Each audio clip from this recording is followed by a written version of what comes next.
Reims-Nice 2015, là on ne craignait pas pour une place en Coupe d'Europe du côté de l'OGC Nice de Claude Puel, mais on craignait pour le maintien, tout simplement parce qu'il y avait eu une saison très très compliquée pour les Aiglons. Et oui, c'est là où on se rend compte que l'époque a changé quand même. Parce que, ok, Claude Puel, il y a eu 2 qualifications en Coupe d'Europe, mais il y a aussi 2 saisons difficiles. Et donc la saison 2014-2015, c'est sa 3e saison au club. Ce match-là, c'était quasiment 10 ans jour pour jour. Le 13 avril. Le 12. C'était le 12. Ouais. Pour cette 32e journée, Nice est 13e du championnat. Elle se déplace sur la pelouse de Reims, qui est 16e, un concurrent direct pour le maintien. Et Reims qui vient de changer de coach, c'est Olivier Guégan qui a remplacé Jean-Luc Vasseur. Et le gym a une petite marge quand même sur la zone rouge, ils ont 6 points d'avance sur Toulouse. Mais l'OGC Nice a vécu une préparation folle dans cette semaine-là.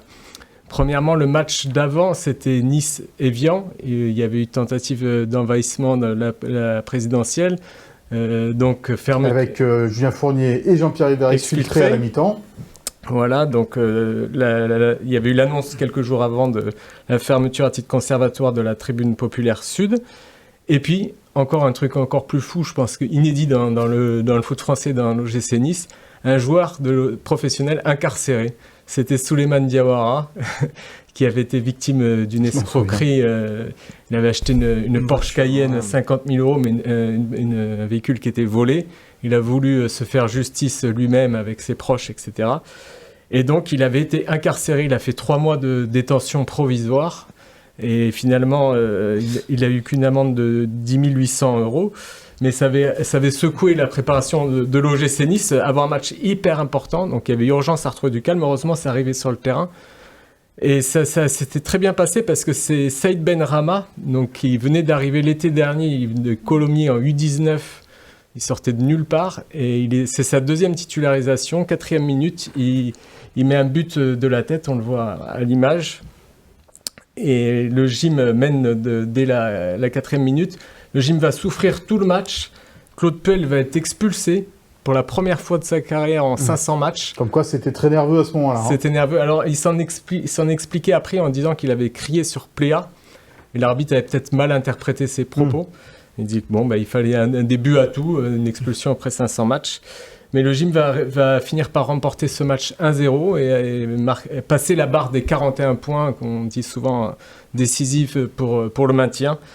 Donc c'était pas officiellement fait, mais c'était Vincent Menichini qui était au match à Reims, un grand pas de fait. Et c'est finalement le gym avait même mieux fini sa saison, avait terminé 11e de Ligue 1, mais c'était une semaine quand même assez remarquable. Ouais, rocambolesque dans l'histoire de l'OGC Nice, encore une fois. Je me demandais si Jérémy était là, mais c'était la saison où tu étais prêté à Guingamp. J'étais prêté à Guingamp, ouais. On avait fini 10e. Voilà.